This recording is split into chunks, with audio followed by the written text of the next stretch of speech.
N for egg അല്ല nest. Egg കാണുന്നുണ്ടായിരുന്നു. Egg കാണുന്നു. കോഴിയുടെ എഗ്ഗ് ആണ്. What is this? O for?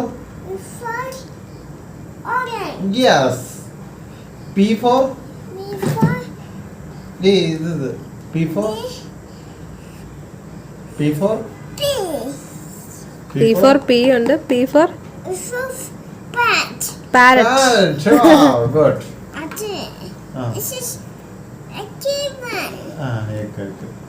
നെസ്റ്റിലാണ് egg ഇടുന്നത്. അതായത് Q for? Q for? Q. Q for? അല്ല,